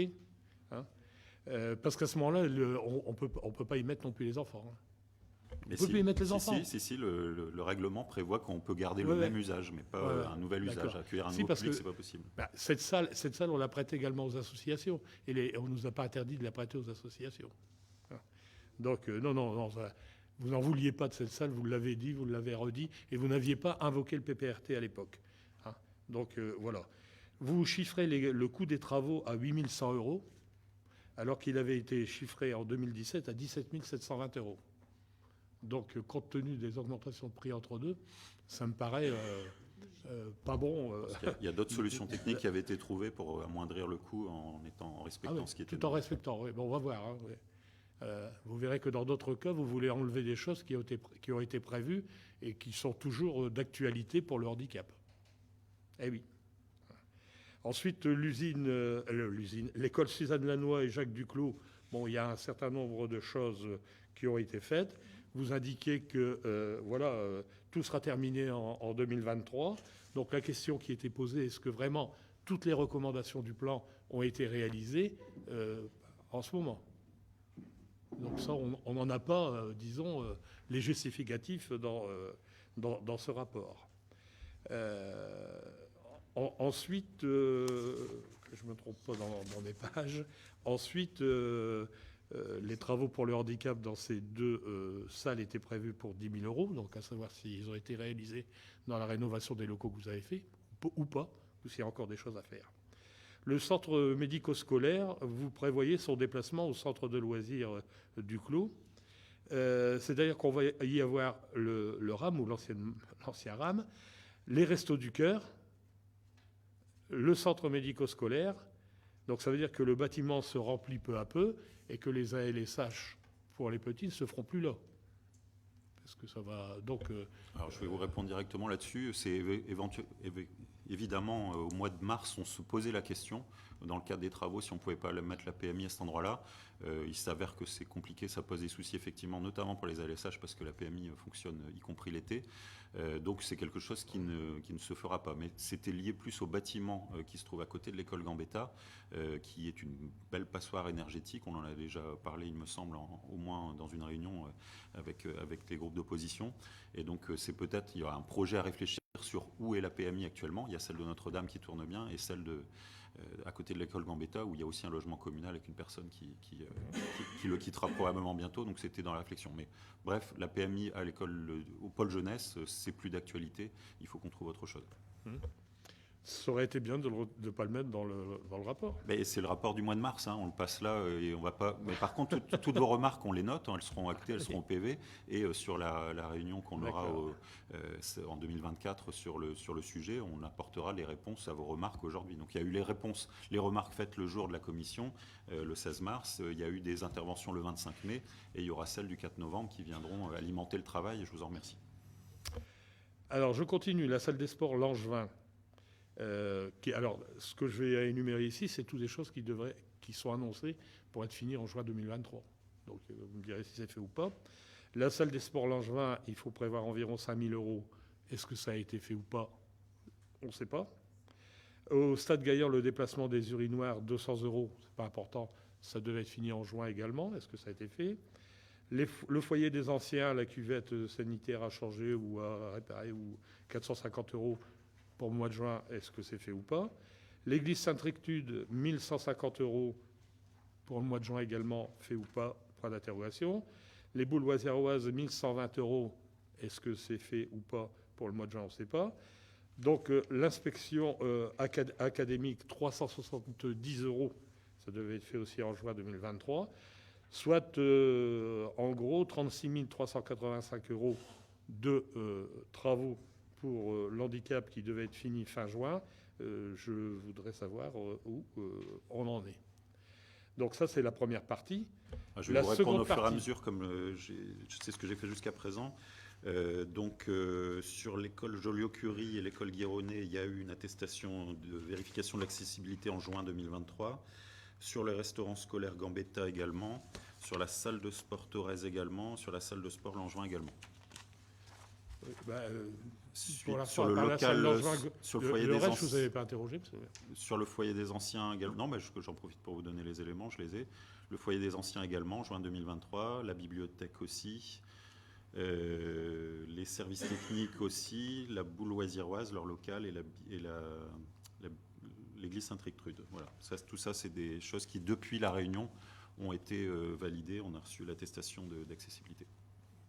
Donc c'est fait. C'est fait, ce que je viens de vous indiquer. Vous aurez dans le truc. Donc ça s'ajoute à ça la boutique solidaire, où il y avait 2 415 € de prévus. Vous deviez refaire des demandes de devis, je crois. Le local colombophile, bon, 100 €, ça c'est une bricole, ça devrait être fait. Le centre social, donc 900 €.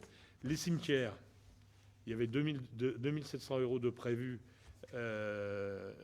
et dont 9100 € de poste de macadam inscrits au plan, et pour lequel, à mon avis, vous n'avez pas eu de dérogation, mais que vous écrivez que vous ne les feriez pas. C'est-à-dire que c'était quand même pour le confort, pour que les handicapés puissent se mouvoir correctement dans nos 2 cimetières. Donc, si vous ne faites pas, il faut une demande de dérogation. Donc, vous nous direz si vous l'avez ou pas. Voilà. Et bien évidemment, les chiffres qui sont annoncés, il faut les réévaluer, parce que depuis 2017, ils ont bougé. Alors, simplement pour vous dire que bien évidemment, nous avons bien fait de ne pas voter la demande de dérogation que vous avez demandée, puisque toutes ces informations-là ne seront pas dans votre demande de dérogation. Voilà. Alors, bien évidemment, on prend simplement acte qu'on a eu le rapport. Il n'y a pas de vote, je pense, vous rectifiez si je me trompe. Alors, s'il y a un vote, on va voter contre, hein, bien évidemment, puisque toutes les informations ne nous ont pas été données en temps et en heure comme nous l'avions demandé. Donc, effectivement, oui, ça, on prend acte qu'il a été présenté. Madame Poulain. Oui, alors je vais quand même revenir sur la forme un petit peu, effectivement, parce que vous actez que vous avez manqué à vos obligations légales, puisque vous avez réuni, vous indiquez la commission pour la première fois en 2023, alors que c'est une obligation à minima une fois par an. Et le à minima est important. Je vais reprendre quand même une formule que vous avez appliquée sur le compte-rendu. Je vous cite, « Beaucoup de villes ne le font pas sérieusement ». Vous avez démarré la réunion, non pas en vous excusant d'être en retard, mais en vous défaussant au motif que les autres ne le font pas. Donc moi, j'estime que la comparaison avec les autres villes, elle doit se faire que si ça élève le niveau. Sinon, il vaut mieux il vaut mieux ne rien dire.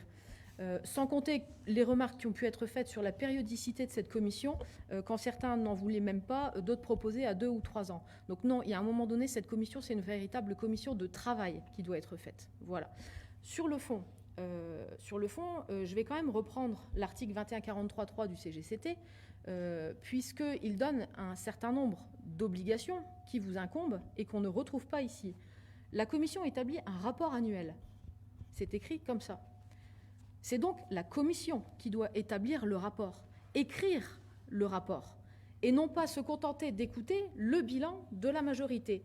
Il y a quand même une différence, vous me direz, il n'y a qu'une lettre, c'est pas grand-chose, entre un rapport établi par la commission, 2 lettres, et un rapport établi pour la commission, comme vous nous proposez de le faire voter aujourd'hui. Vous avez totalement dépouillé cette commission de son rôle d'action actif, et vous l'avez rendue totalement passive.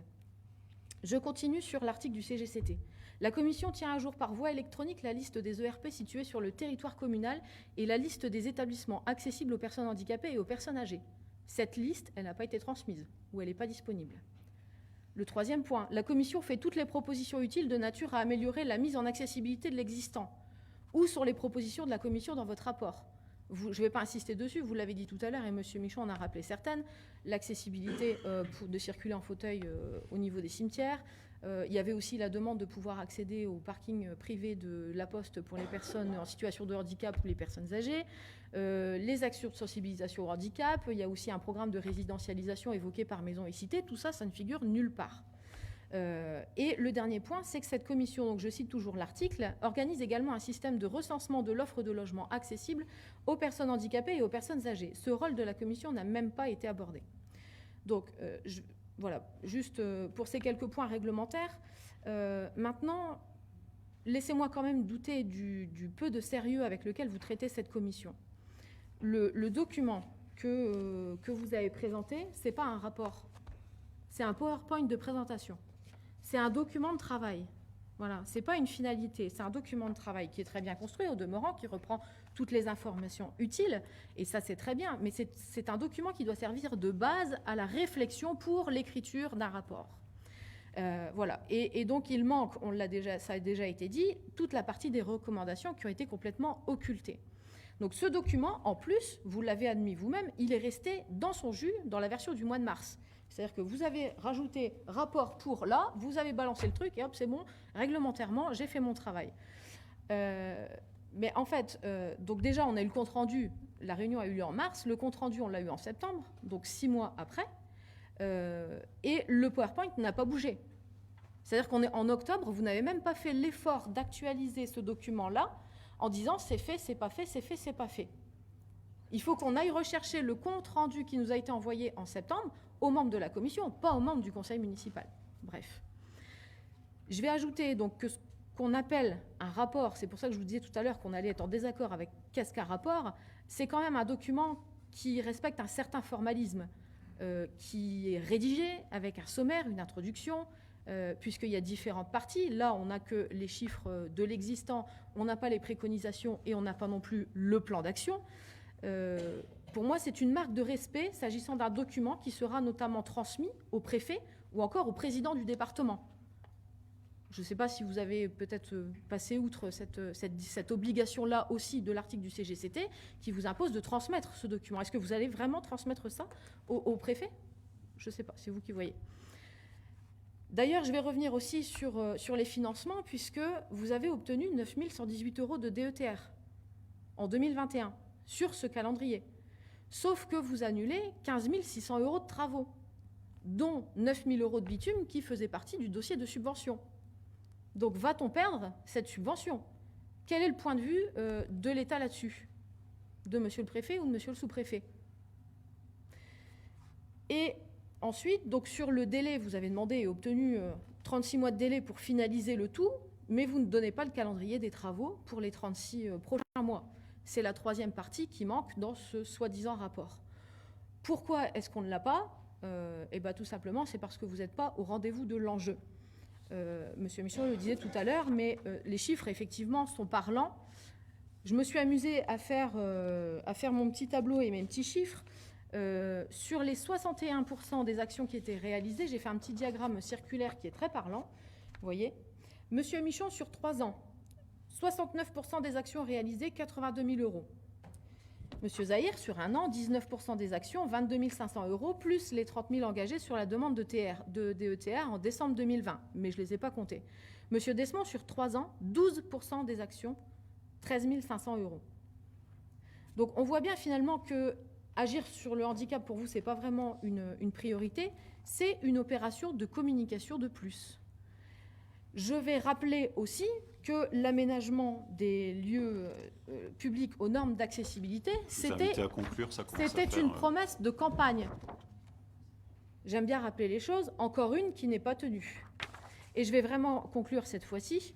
Pour moi, j'acte qu'on a quand même avancé, puisque au bout de 2 ans que je vous le réclame, la commission s'est enfin réunie et il y a un début de travail, donc ça c'est fait. Par contre, ce qui nous a été remis, ce n'est pas un rapport, donc on ne peut pas l'approuver et on votera contre, forcément. Mais on regrette qu'avec vous, les choses sont quand même très laborieuses. C'est regrettable, surtout que le sujet était déjà tout prêt et qu'il n'y avait plus qu'à suivre. Voilà. Alors, ça fera une belle petite vidéo pour votre page Facebook, parce que je vois que vous êtes filmé en gros plan pendant votre intervention. Mais vous aussi, vous filmez en gros plan, monsieur? On filme. Non, vous filmez en gros plan, là, la caméra, elle est là. Non, je ne suis pas en gros plan. Les indications, donc quelques indications. Sur le cimetière, il faut qu'on vérifie le sujet parce que là, je ne le maîtrise pas ce matin. Il me semble que c'est peut-être lié au projet de végétalisation. Du macadam, ce n'est pas forcément la solution, mais ce n'est pas pour autant que, bien sûr, on ne va pas travailler sur l'accessibilité et même le fait de lier la partie historique du cimetière, notamment du Haut-Terroir, avec la partie confessionnelle. C'est des sujets sur lesquels on travaille et qui seront pris en compte. Sur le reste, oui, effectivement, mais c'est ce que j'ai déjà dit, je l'assume, quand il y a eu un travail fait sous le mandat précédent, il y a eu un gros travail de fait et des actions au départ mises en place année après année, et sur la fin, comme dans tout cycle comme ça, il y a un cycle qui fait que dans les dernières années, il reste les choses soit qui sont plus compliquées, soit où on n'est pas sûr, parce que là on n'a pas parlé, notamment il y a des choses dans le groupe scolaire où, je crois que c'est le cas notamment des boulistes, finalement ça a été fait, mais on s'est dit plus tard ça sera peut-être aménagé différemment. Donc ces pourcentages qui restent, des fois, c'est des pourcentages qu'on ne fera pas du tout. Après, vos remarques, j'ai noté, vous parlez de réglementaire à plusieurs reprises, de formalisme, de petits tableaux de petits chiffres. Ça, c'est toujours votre façon de travailler. C'est jamais assez bien. Il n'y a jamais la bonne virgule, il n'y a jamais le bon mot, etc. Au final, il faut quand même laisser les agents municipaux, les élus de travailler et faire le maximum de ce qu'ils peuvent faire sans être toujours comme ça sur la pression de la petite faute, la petite chose qui va manquer au dernier moment. Oui, bah voilà, je ne veux pas vous refaire la remarque à nouveau, monsieur Michon, mais c'est... Voilà, donc sur ces paroles, on prend acte, donc il n'y a pas de vote. Non, vous avez fait votre intervention, madame Poulain. Et donc tout ça sera consigné pour les prochaines réunions de cette commission qu'on prend au sérieux. Je peux pas, voilà, je n'ai même pas répondu là-dessus. Si vous Vous saviez avez raison, il n'y a certaines pas choses, besoin, les chiffres parlent pour vous. si vous saviez certaines choses, voilà, vous êtes très maladroite parfois, mais bon, c'est Mes propos sont totalement assumés, monsieur, ouais, il n'y a pas de problème assumez-les, avec ça. assumez-les. Alors, on va du coup prendre acte qu'il y a eu ce rapport. Oui, dernière chose sur le rapport quand même, sur la forme. Combien de fois maintenant on a ce rapport? Oui, un PowerPoint, ça fait office de rapport des fois. Il vaut mieux 30 diapos qui sont quand même précises, percutantes, que tout le monde va regarder, qu'un rapport de 100 pages qui va être imprimé une fois, qui ne va pas être forcément lu. Et c'est quelque chose qu'on retrouve dans beaucoup de domaines. Et moi, le format du rapport sur lequel moi je vous propose, si vous en êtes d'accord, et on le diffusera pour les élus indépendants qui ne l'ont peut-être pas eu, le procès verbal, parce qu'il y a des remarques qui ont été faites en complément justement, et du coup ça répond à votre demande du mois de septembre-octobre, où il y a des parties en vert et en rouge qui avaient été indiquées pour dire entre le 16 mars et le mois de septembre ce qui avait évolué. On l'ajoutera sur le contrôle de légalité à ce rapport pour que ça complète le PowerPoint indiqué. Vous ne pouvez pas juste mettre à jour le PowerPoint, c'est vraiment compliqué, ça c'est trop vous demander. À un moment donné, moi vous Mettre à m'accusez jour d'être un trop PowerPoint avec perfectionniste. du texte comme ça. Pardon de vouloir faire Allez. les choses correctement, Oui, et je ne suis pas correctement. responsable de votre laxisme. Madame, vous savez tout, madame Poulain, c'est formidable, vous savez tout faire mieux que les autres. Alors, En attendant, moi je me loupe pas, parce que visiblement je fais souvent mouche. écoutez, je crois que vous avez écrit 10 fois au préfet. Combien de fois vous avez obtenu gain de cause? C'est votre attitude qui me dit que j'ai raison de continuer. Oh non, écoutez, plus vous allez, plus, à mon avis, vous faites... Non, mais je comprends la blacklister, réserve. Monsieur le blacklister. préfet a un devoir de réserve. C'est-à-dire qu'il ne se peut pas permettre de me répondre. Vous devriez écouter monsieur Ferrens qui vous fait la remarque de attention, n'en dites pas trop. J'ai très bien conscience que monsieur le préfet ne répondra pas à mes courriers. Par contre, j'ai aussi parfaitement confiance qu'il entend ce qu'on dit. Alors, sur les décisions directes prises depuis la dernière fois, donc on a la 2023-049 avec Studia Digital pour Magitel. C'est ce qui permet de valider les flux mandatés par le service financier pour 510 € hors taxe. Les signatures et 4000 mandats titres pour 325,36 € hors taxe, l'abonnement. Ensuite, la 2023-050 sur le contrat de maintenance avec 3P pour les marchés publics. Donc on est reparti pour une année en montant de 13 746,10 €. La décision 2023-051 avec Pic-Nebaus pour 729,07 € pour la machine à franchir. Une signature d'une convention de mise à disposition de moyens entre les Restaurants du Cœur de la région lilloise et la commune de Oisier pour l'année qui a démarré le 1er octobre.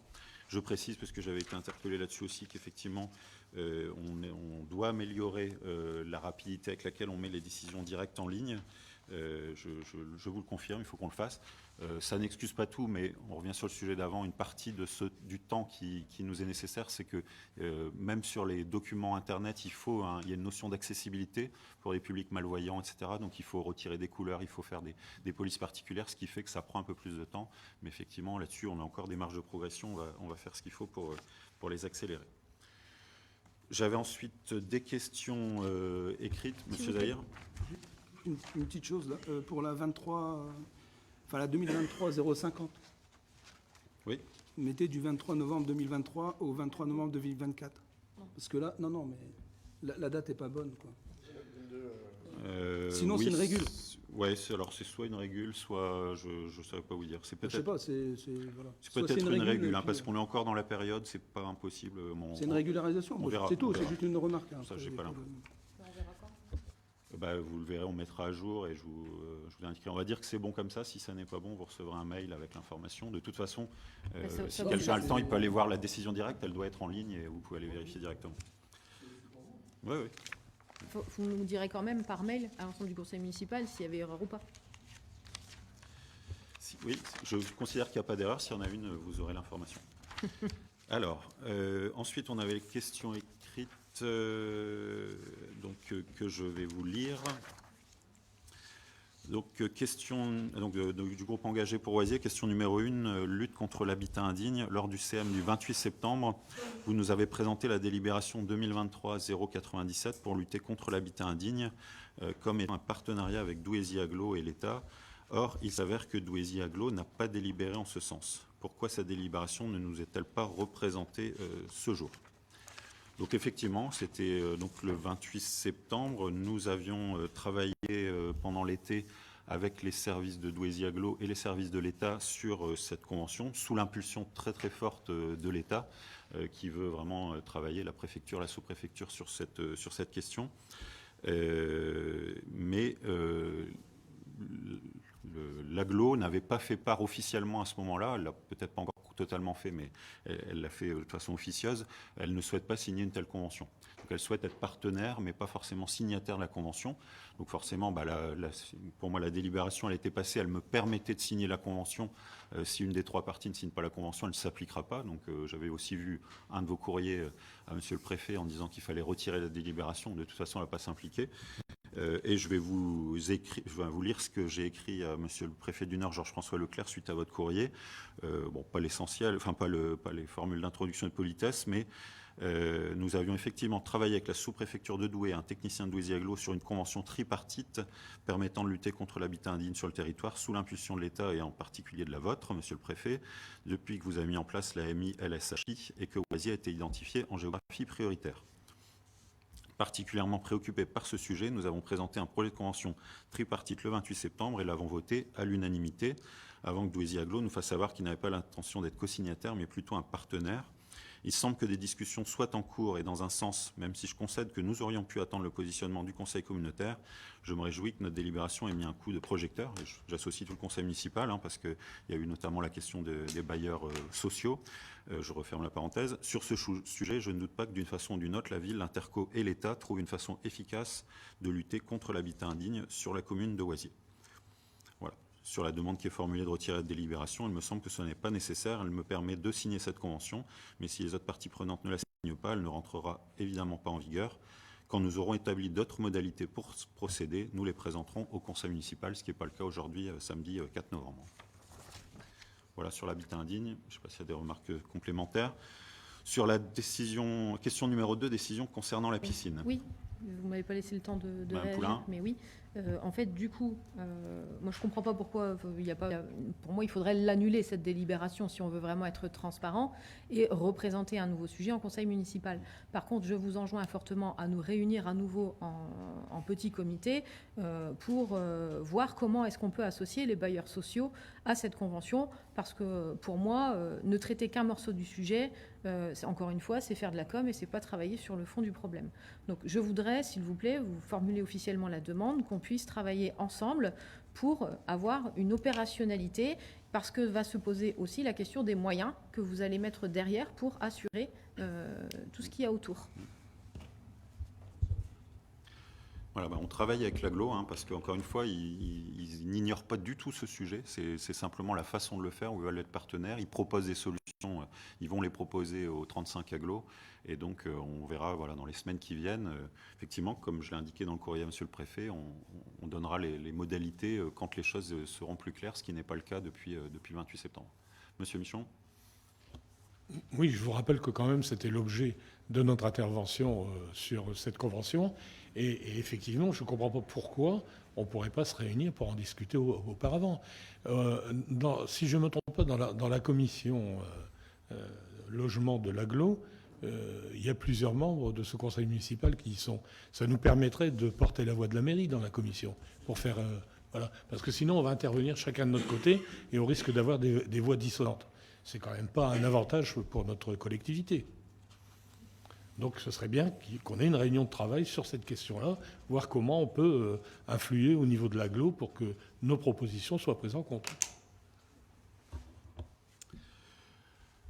Monsieur Bachiri ? Oui, moi, ce qui m'interpelle, c'est ce que vous nous lisez et ce que vous avez envoyé au préfet. En fait, il n'y a aucune délibération qui a été votée dans ce sens-là à Douaisis-Aglo en tant que conseiller communautaire. C'est la première chose. Au soir, j'étais avec Ophélie, je me dis, il y a un truc qui ne va pas. Je ne la comprenais pas, je me dis, celle-là, je ne l'ai pas vu passer. Je ne l'ai pas vu passer parce que Christian Poiret, son président, était plutôt assez clair dans le message. Il n'ira pas.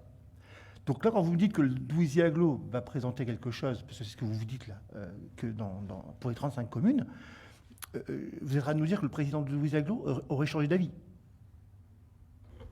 Non, c'est ce que je viens de vous expliquer. Ils ne veulent pas être signataires en tant qu'entité d'une convention avec chaque commune.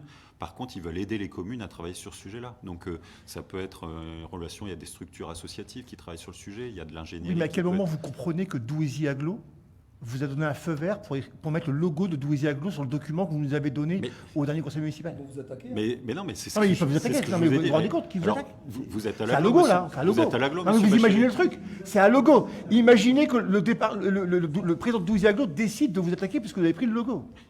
Je Vous n'ai pas- vous je voyez n'ai- l'absurdité vous mélangez- des choses, quand même. Mais vous mélangez tout, monsieur Bachir. C'est vous qui êtes Bref, absurde. mais Vous êtes en conseiller étant- à l'aglo, vous n'avez fait aucune remarque ce jour-là, monsieur Michon non plus. Donc voilà, c'est. Mais on c'est l'a facile fait a écrire. posteriori, c'est pas gênant. Hein. Vous l'avez fait a posteriori, tout comme moi.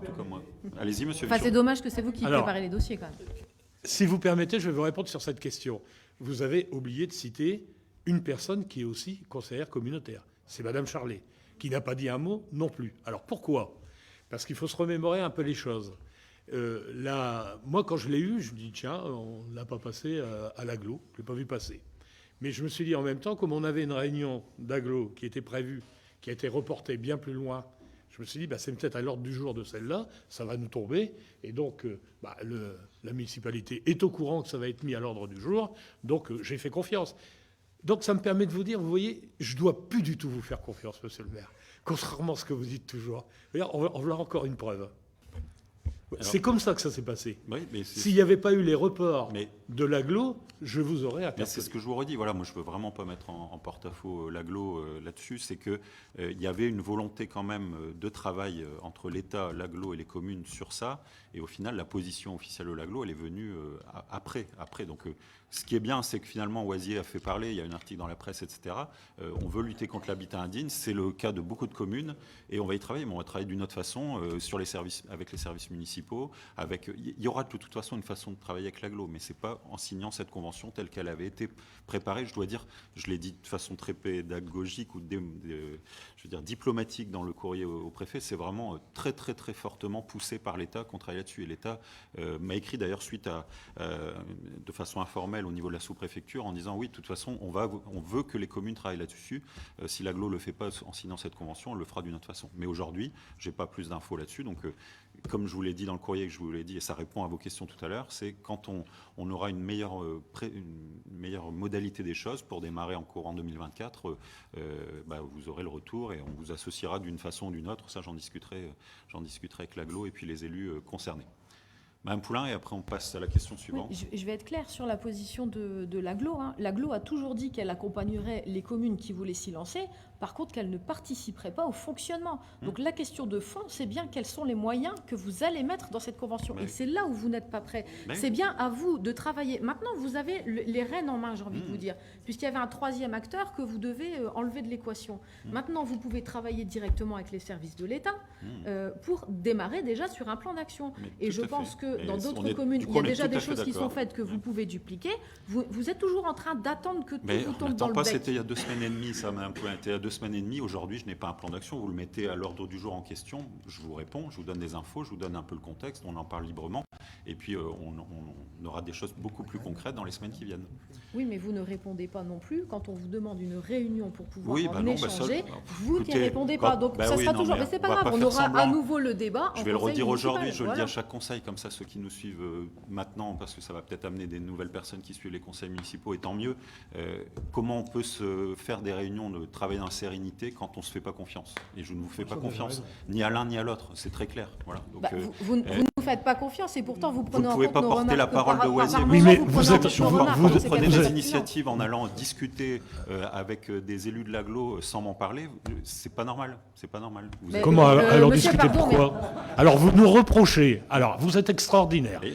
vous nous reprochez de ne pas vous avoir signalé que ce n'était pas passé à l'agglo, et ensuite vous nous reprochez de nous informer auprès de l'agglo pourquoi ça n'est pas passé. Vous êtes extraordinaire. Et puis je vous fais remarquer, c'est vous qui avez déclenché en premier de dire que vous ne nous faisiez plus confiance. Oui. Mais Parce quand que on je est dis les choses maire, clairement. quand on est maire, excusez-moi, quand on est maire, il faut passer au-dessus d'un certain nombre de choses. Si j'avais eu la même attitude quand vous étiez dans l'opposition, on ne serait pas réunis souvent. D'accord? Ouais, on en reparlera. Oui. Ah bon, on va toujours en reparler. Oui, oui, non, mais Ça fait 3 ans et demi qu'on doit en parler. Bah, parlons-en une bonne fois pour toutes. je pense que vous avez beaucoup plus d'informations aujourd'hui en tant qu'opposant que moi j'en avais à l'époque. Donc c'est aussi simple que ça. Si, on l'a encore. Les derniers jours l'ont prouvé. Alors question. Non, on va passer à la question Non, suivante. mais c'est juste pour vous m'attaquer, donc je vais Oh, répondre. bah oui, mais ça. Vous dites Vous voulez que toujours avoir le dernier mot. Alors. Non, mais c'est pas le dernier mot, c'est que vous dites qu'on ne se fait pas confiance. Évidemment, moi, je ne vous fais pas confiance non plus. Mon équipe ne vous fait pas confiance. Néanmoins, je vous rappelle quand même qu'on est là pour travailler dans l'intérêt des Oisillons. Il faudrait peut-être pas l'oublier. Oui, bah moi aussi, et mon équipe aussi. Question numéro 2, décision concernant la piscine. Par suite de la visite du 4 octobre et les courriers qui vous ont été adressés, vous avez réuni la commission avenir de la piscine pour établir le choix du scénario. Or, aucune décision n'a été prise. Lors de la réunion, vous avez promis que le débat aurait lieu en conseil municipal, mais le point n'a pas été proposé à l'ordre du jour. Quel scénario retenez-vous? Allez-vous entreprendre les travaux nécessaires au maintien en l'état ou allez-vous fermer définitivement la piscine? Donc effectivement, suite à la visite du 4 octobre et les courriers qui ont été mis sur les réseaux sociaux et que j'ai reçus, j'ai souhaité réunir à nouveau la commission avenir de la piscine. Donc on s'est réunis le 20 octobre, donc il y a 2 semaines, pour parler à la fois de ces courriers, de leur contenu, de l'aspect technique des choses et puis aussi discuter des scénarios. Donc à aujourd'hui, donc on est 2 semaines après, je ne l'ai pas mis à l'ordre du jour pour plusieurs raisons. La principale étant que ce qui a été dit ce jour-là par chacun des groupes d'opposition, M. Zahir et M. Michon pour les 2 groupes d'opposition, ont amené certains éléments et donc la décision n'a pas été prise aujourd'hui. D'ailleurs, vous-même, vous n'êtes pas positionné sur un scénario et pour les raisons que vous avez expliquées, je les comprends tout à fait. Et donc aujourd'hui, je ne suis pas positionné sur un scénario et je ne l'ai pas mis à l'ordre du jour de ce conseil municipal et on verra prochainement en fonction, encore une fois, de ce que vous avez dit ce jour-là, comment les choses se déroulent ensuite.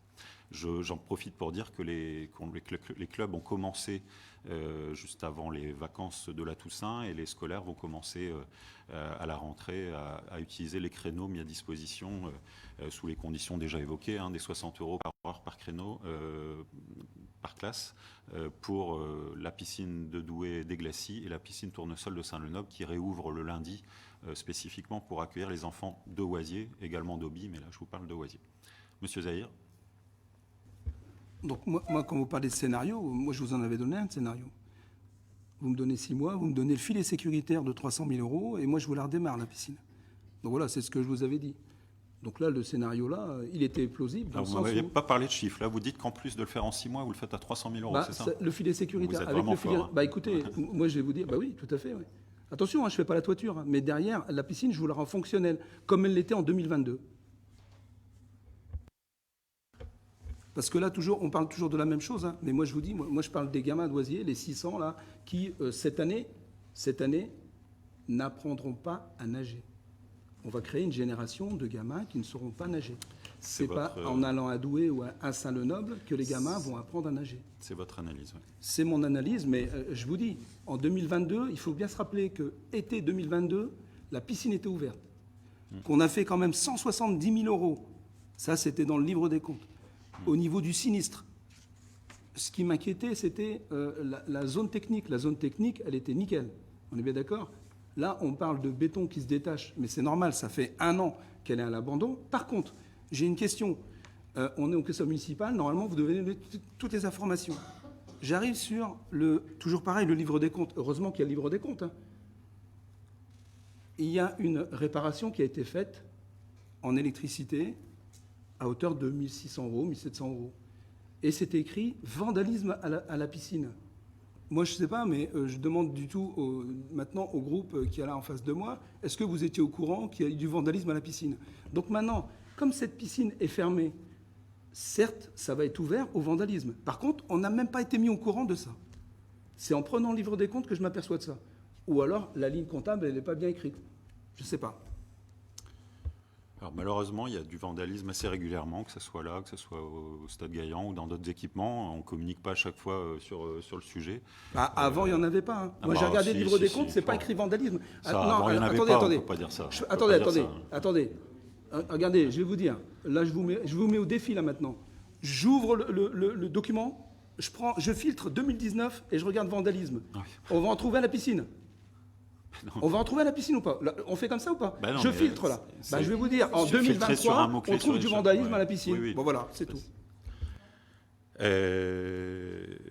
Donc est-ce que c'est nouveau ou pas à la piscine? C'est la question que tout le monde se pose. Est-ce que c'est nouveau? Est-ce que le vandalisme, c'est nouveau ou pas à la piscine? C'est arrivé une fois, là, oui, c'était à quelle période où il y a eu effectivement ça a été à l'époque où il y a eu du vol de cuivre, de téléphones, etc. Ça aussi, il y a eu du vol de gros câbles au niveau de la piscine. Mais pourquoi on favorise ça? Parce qu'elle est à l'abandon. Mais non. Mais si, une piscine, les gens savent que la nuit, piscine, elle est pu arriver fermée. Exactement. On a eu des dégradations alors qu'elle était ouverte. Vous le savez, il y a eu un vol de Karcher, je crois, il y a un an et demi, un dimanche, je vais vous dans dire, la nuit. Quand les gens savent que la piscine, elle est fermée, voilà, elle est fermée à titre provisoire ou titre définitif, les gens sont tentés à aller là-bas et récupérer du câble. Voilà, point. C'est un constat. Hein. Oui, non, mais... Voilà, ça se passe ailleurs, mais les bâtiments qui sont en fonction, ça se passe moins. Pourquoi? Parce que derrière, là, il y a un risque. Alors que là, voilà, c'est à l'abandon, quoi. Alors, question... Non, Monsieur Michon, vous voulez parler sur la piscine? Oui, deux mots là-dessus. Moi, j'ai pas... Effectivement, à la réunion de la commission Avenir de la piscine, je n'ai pas pris de position, pour la bonne raison que je vous ai interrogé depuis un bon bout de temps sur la possibilité de faire une étude sur la solidité de la structure que vous ne voulez pas faire. Donc, quand j'aurai le résultat de cette étude, je prendrai position, notre groupe prendra position sur une des solutions possibles.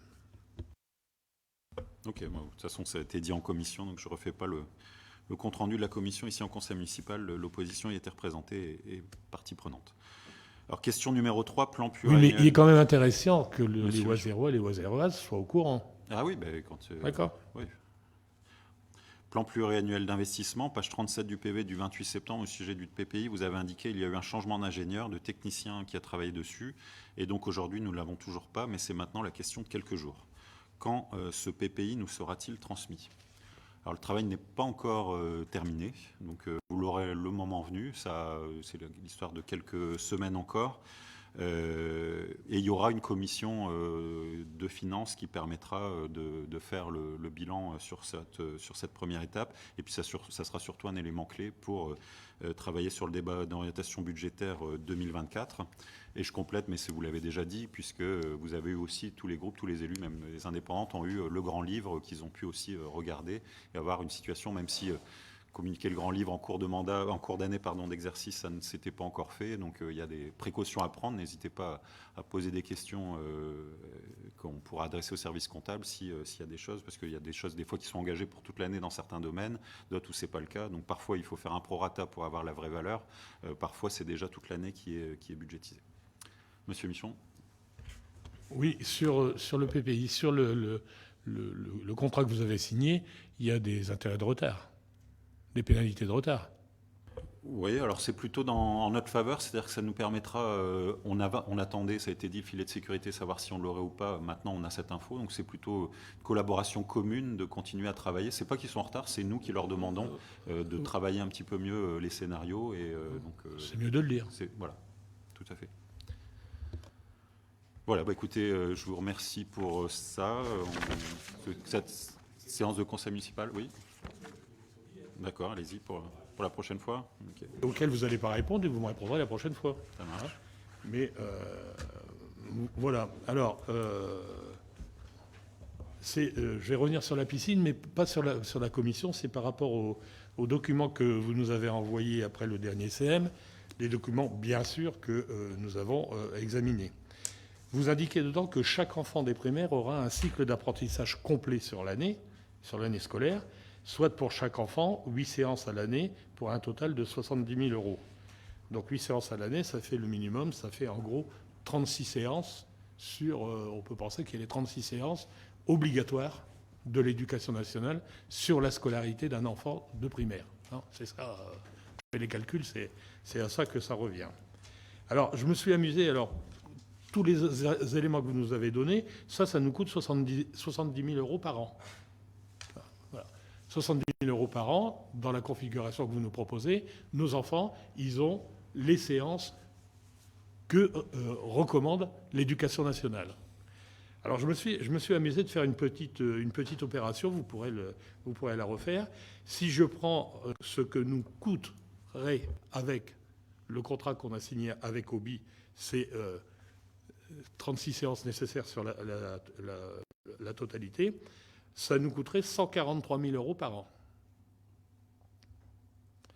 Donc nous, on n'a qu'une question. Si je fais le prorata de ce que ça nous coûte pour 78 séances sur la durée de la scolarité, comme vous nous l'avez indiqué des documents du contrat que vous avez signé, si je les ramène à 36 séances, ça nous coûterait, au lieu de nous coûter 310 000 € par an, chiffre que vous nous avez donné pour 78 séances, ça nous coûterait 143 000 €. Donc un peu plus du double que ce que ça nous coûte ici. Donc nous vous demandons pour l'instant de renégocier, si jamais ça se prolonge, la convention avec Obi pour qu'on arrive à 70 000 € pour les mêmes choses. Pour qu'on arrive à 143 000 Votre question 70 000 est... €. Hein, vous refaites les calculs. Vous avez bien énoncé, vous faites les calculs. Ouais. Hein. Ensuite, une autre question, il s'agit de l'espace culturel Georges Prête, et moi je m'inquiète de la fuite qui prend de l'ampleur. Nous savons que cette fuite, elle existe depuis un bon moment et avant les 10 ans, puisqu'on a une procédure qui est en cours sur la garantie décennale qu'on a suivie. Moi, je crois qu'il va falloir peut-être aller plus loin parce qu'il y a une détérioration quand même qui est inquiétante là-dedans. Hein. Voilà. Autre question. Je ne vais pas la poser parce qu'on a été discuté, c'était sur la convention des logements privés. Alors, je reviens sur la restauration scolaire. On aurait souhaité, nous l'avons demandé, d'avoir un bilan de la restauration scolaire avec les mêmes informations que quand on avait la DSP à chaque rentrée, en septembre ou en octobre. On l'a déjà demandé, on n'a pas eu de réponse, donc je repose officiellement la question. La question suivante concerne la grève du personnel communal. Parce que, bien évidemment, j'ai lu attentivement l'article qui est paru dans l'Observateur de Douaisis, article dans lequel vous m'avez accusé d'avoir fomenté la grève du personnel communal. Alors, pour moi, il s'agit là d'une véritable diffamation, ou alors la marque d'une mémoire très courte, ou d'un manque flagrant de prise de responsabilité. Pourquoi je dis ça ? Je vous rappelle quand même que le chef de file des grévistes n'est autre que l'un de vos amis qui, durant la campagne électorale, ami bien intentionné, m'a attaqué, m'a calomnié sur Facebook durant la campagne et après, et j'ai d'ailleurs toutes les saisies on a capturé toutes ces interventions, dans le détail. Pour le récompenser, il faut quand même savoir qu'une fois élu, vous l'avez embauché et titularisé. Vous avez pris vos responsabilités, là. Mais là, il faut continuer à les prendre. C'est pas moi qui ai organisé la grève. Allez-y, posez votre question. D'accord ? Ouvrez les yeux et reconnaissez qu'il y a un véritable malaise chez le personnel et que cela est dû à votre management. Reconnaissez que depuis votre arrivée, plusieurs cadres ont quitté la mairie, jusqu'à votre propre chef de cabinet. Et vous voulez aujourd'hui me donner des leçons sur le dialogue à la mairie. Vous ne voyez pas qu'une grande partie des grévistes ont cru à vos promesses. Pour certains, ont fait votre campagne et qui se retournent aujourd'hui contre vous. Quant à la situation que vous héritez, elle n'est pas si mauvaise que cela, comme le dit KPMG, à qui vous avez confié l'étude de votre PPI. Vous ne venez pas d'arriver à la municipalité. Vous avez fait plusieurs mandats avant d'être maire. Alors je vous dis tranquillement, quand on veut être maire, on s'intéresse à la situation et une fois élu, on assume, mais on ne pleure pas, on ne fait pas le Calimero. Il serait peut-être temps que vous preniez vos responsabilités et que vous arrêtiez de tout mettre sur le dos des autres, et on l'a encore vu dans cette réunion, dans un certain nombre de domaines. Voilà pour cette question-là. Et une dernière question.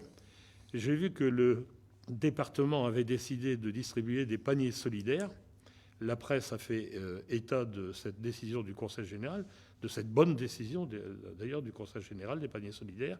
Est-ce que vous pourriez nous donner le nombre de Ouaiserrois qui ont été concernés par cette excellente initiative? Voilà les questions orales que nous voulions poser. Alors du coup, il y en avait 6, mais la troisième, finalement, l'habitat anonyme a Annulé. répondu. Donc je vous répondrai sur chacune, bien sûr. Sur l'espace culturel, juste déjà vous dire que j'y suis allé sur place avec l'adjoint aux travaux il y a une dizaine de jours, donc j'aurai des éléments précis à vous donner. La cinquième question sur la garde du personnel, ce n'était pas une question, c'était une déclaration où vous profitez de ce conseil municipal pour donner quelques informations. Et sur le dernier point, effectivement, il y a des choses qui sont prévues, qui vont arriver, et ça sera avant le conseil municipal, mais je vous ferai un écrit sur ce qui a été vu avec le département sur les paniers. Voilà, merci à tous, bon week-end, bonne journée. Merci.